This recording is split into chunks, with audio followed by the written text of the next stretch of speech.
नमस्कार, मैं Praveen Kumar एडुकेरिया current affairs में आपका स्वागत है। यदि आप किसी भी competitive exams like SSC, railway, bank, state PCS, Bihar SSC, Bihar अध्यापक भर्ती, बिहार पुलिस या दरोगा की तैयारी करना चाह रहे हैं, तो आपके लिए गुड न्यूज़ है।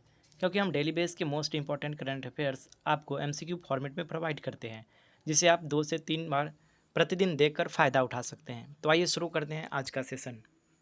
आज का पहला प्रश्न आपके स्क्रीन पे, भारत के बाहर भीमराव अंबेडकर की सबसे बड़ी 19 फुट ऊंची प्रतिमा, जिसका नाम स्टैच्यू ऑफ इक्वालिटी लिखा गया है, यानी का अनावरण कहाँ किया गया है। इस प्रतिमा का निर्माण प्रसिद्ध कलाकार और मूर्तिकार राम सुतार के द्वारा किया गया है। आपकी सुविधा के लिए मैंने आपको 4 ऑप्शन प्रोवाइड कर रखा है। Option A Washington DC, option B Chicago, option C New York और ऑप्शन डी सैन फ्रांसिस्को।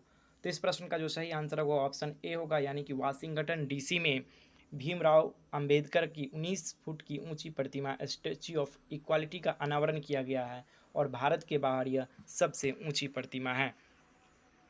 अगला प्रश्न है, 6ठी शताब्दी में निर्मित बौद्ध धर्म का प्रसिद्ध ट्रानकोक पैगोडा बौद्ध मंदिर कहाँ है, जहां हाल ही में विदेश मंत्री एस जयशंकर 4 दिवसीय यात्रा पे गए हैं। Option A New York, option B Tokyo, option C Hanoi और ऑप्शन डी पेरिस। तो इस प्रश्न का जो सही आंसर होगा वो ऑप्शन सी होगा, यानी कि हनोई होगा। तो 6ठी शताब्दी में निर्मित बौद्ध धर्म का ये प्रसिद्ध मंदिर है ट्रानकोक पैगोडा, जहाँ विदेश मंत्री एस जयशंकर का स्वागत किया गया था और यह मंदिर वियतनाम की राजधानी हनोई में है। अब बढ़ते हैं अगले प्रश्न की ओर। प्रश्न संख्या 3 आपके स्क्रीन पे, दिल्ली हाफ मैराथन का खिताब किस वर्ग में खिताब पुरुष वर्ग में किसने जीता है। Option A Daniel Ebenyo, option B Charles Matata, option C Addisu Gobena और ऑप्शन डी उपयुक्त सभी। तो इस प्रश्न का जो सही आंसर होगा वो ऑप्शन डी होगा, यानी उपयुक्त सभी होगा। डेनियल एवेन्यू की बात करें तो 59 मिनट 27 सेकंड में इन्होंने मैराथन को पूरा किया। चार्ल्स मटाटा 1 घंटा 5 सेकंड में इन्होंने इस मैराथन को पूरा किया। वहीं अदीसू गोबेना 1 घंटा 51 सेकंड लिए और इस मैराथन को पूरा किए। तो ये डेनियल एवेन्यू इन्होंने गोल्ड मेडल जीता है, चार्ल्स मटाटा ये सिल्वर मेडल जीते हैं और अदीसू गोबेना ये दिल्ली हाफ मैराथन में ब्रॉन्ज मेडल जीते हैं। डेनियल एवेन्यू और चार्ल्स मटाटा ये दोनों ही केन्या के खिलाड़ी हैं। वहीं अदीसू गोबेना ये इथियोपिया से बिलोंग करते हैं। अगला प्रश्न आपके स्क्रीन पे, दिल्ली हाफ मैराथन का खिताब महिला वर्ग में किसने जीता है, आपको बताना है। Option A Ayana, option B Stella Chesang, option C Viola, option D उपयुक्त सभी। तो इस प्रश्न का सही आंसर ऑप्शन डी होगा, यानी कि उपयुक्त सही होगा। तो तीनों ही दिल्ली हाफ मैराथन का खिताब महिला वर्ग में जीते हैं। ये गोल्ड मेडल जीते हैं। 1 घंटा 7 मिनट 59 सेकंड का समय इन्होंने लिया है दिल्ली हाफ मैराथन को पूरा करने में। स्टेला चेसांग ने 1 घंटा 8 मिनट 28 सेकंड लिया है और ये सिल्वर मेडल जीते हैं। वियोला 1 घंटा 9 मिनट 9 सेकंड लिए हैं और ये ब्रॉन्ज मेडल जीते हैं। अयाना इथियोपिया की रहने वाली हैं। स्टेला चेसांग ये केन्या की युगांडा की रहने वाली है और वियोला जो हैं ये आपको किन्या की रहने वाली हैं। तो इन्होंने दिल्ली हाफ मैराथन का खिताब महिला वर्ग में जीता है। अब बढ़ते हैं अगले प्रश्न की ओर। दिल्ली हाफ मैराथन का खिताब भारतीय पुरुष वर्ग में किसने जीता है, आपको बताना है। Option A Abhishek, option B Kartik, option C Sawan Barwal और ऑप्शन डी उपयुक्त सभी। तो इस प्रश्न का सही आंसर होगा ऑप्शन डी, यानी उपयुक्त सभी। अभिषेक की बात की जाए तो इन्होंने 1 घंटा 4 मिनट 7 सेकंड में दिल्ली हाफ मैराथन पूरा किया है और इन्हें गोल्ड मेडल मिला है। वहीं कार्तिक की बात की जाए तो 1 घंटा 4 मिनट 8 सेकंड लगा है, इन्हें सिल्वर मेडल मिला है। और श्रावण वाल की बात की जाए तो 1 घंटा 4 मिनट 17 सेकंड लिए इन्होंने और इन्हें ब्रॉन्ज मेडल मिला है। अगला प्रश्न है, दिल्ली हाफ मैराथन का खिताब भारतीय महिला वर्ग में किसने जीता है। तो option A Kavita, option B Reema, option C Poonam और ऑप्शन डी उपयुक्त सभी। तो इस प्रश्न का सही आंसर होगा उपयुक्त सभी, यानी कविता, रीमा, पूना इन सब ने दिल्ली हाफ मैराथन का खिताब भारतीय महिला वर्ग में जीता है। अब बढ़ते हैं अगले प्रश्न की ओर। अगला प्रश्न आपके स्क्रीन में, फोर्ब्स पत्रिका के अनुसार साल 2023 का सर्वाधिक कमाई यानी 2165 करोड़ लगभग 360 मिलियन की कमाई करने वाला फुटबॉलर कौन है? यानी इस फुटबॉलर की दुनिया में सबसे ज़्यादा कमाई इन्होंने ही किया है। Option A Sunil Chhetri, option B Cristiano Ronaldo, option C Lionel Messi, option D इनमें से कोई नहीं। तो इस प्रश्न का सही आंसर होगा ऑप्शन बी यानी कि क्रिस्टियानो रोनाल्डो। 2165 करोड़ की कमाई साल 2023 में इनकी हुई है फोर्ब्स पत्रिका के अनुसार, और ये सबसे ज़्यादा कमाई करने वाले इस साल के फुटबॉलर बने हैं।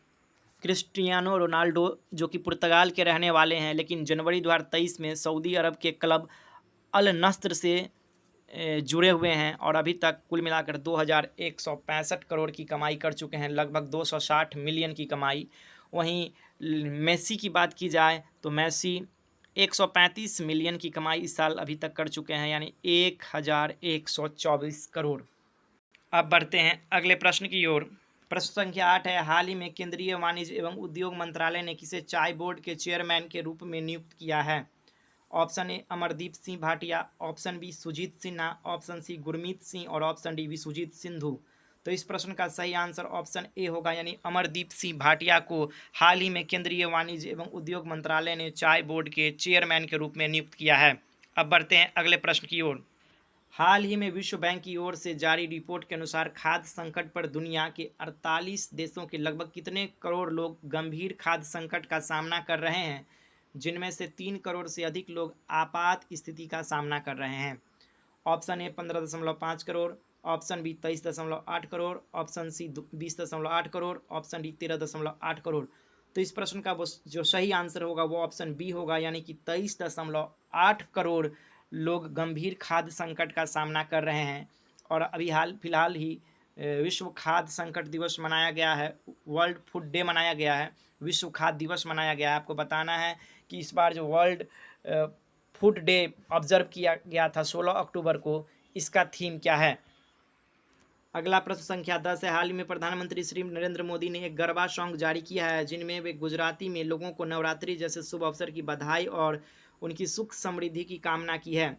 Option A Dandi, option B Sandi, option C Mandi और ऑप्शन डी गारबो। तो इस प्रश्न का ऑप्शन सी सही आंसर होगा, यानी मांडी।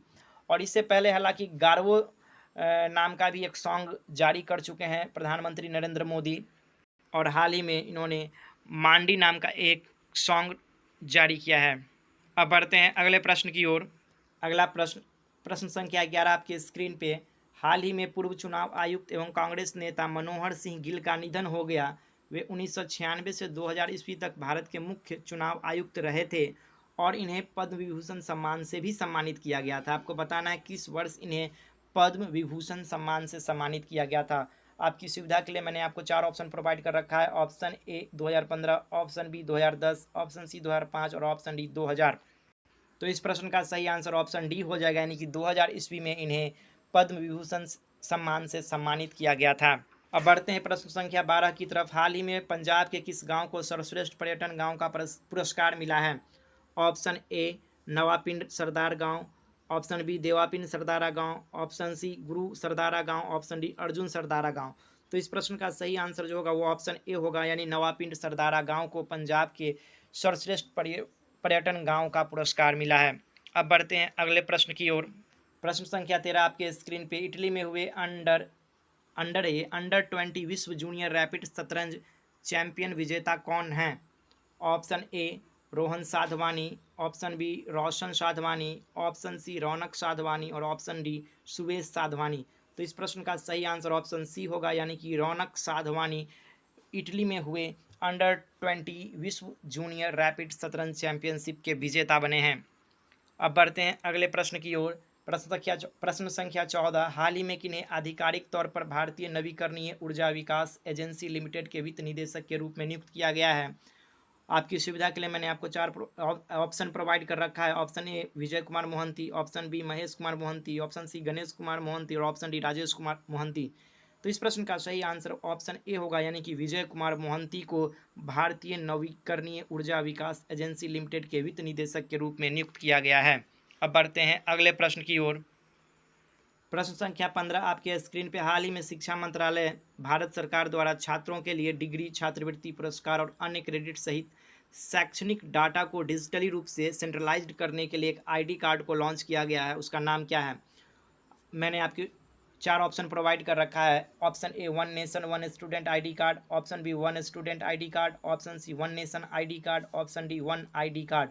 तो इस प्रश्न का जो सही आंसर होगा वो ऑप्शन ए होगा, यानी कि one nation one student ID card. अब बढ़ते हैं प्रश्न संख्या 16, जो कि आज का अंतिम प्रश्न है। हाल ही में रिजर्व बैंक ऑफ इंडिया ने किस बैंक पर निर्देशों का अनुपालन नहीं करने पर 1 करोड़ रुपये का जुर्माना लगाया है? Option A SBI, option B ICI, option C Union Bank of India, option D PNB. तो इस प्रश्न का सही आंसर होगा यूनियन बैंक ऑफ इंडिया। तो हाल ही में आरबीआई ने यूनियन बैंक ऑफ इंडिया को निर्देशों का पालन नहीं करने पर 1 करोड़ रुपये का जुर्माना लगाया है। इसी के साथ आज का हमारा सेशन यही समाप्त होता है। तो हमारा डेली बेस का मोस्ट इम्पॉर्टेंट क्वेश्चंस कैसा लगता है? अगर अच्छा लगे तो प्लीज़ कमेंट कीजिएगा और अपने दोस्तों के साथ इस चैनल को शेयर ज़रूर कीजिएगा। धन्यवाद।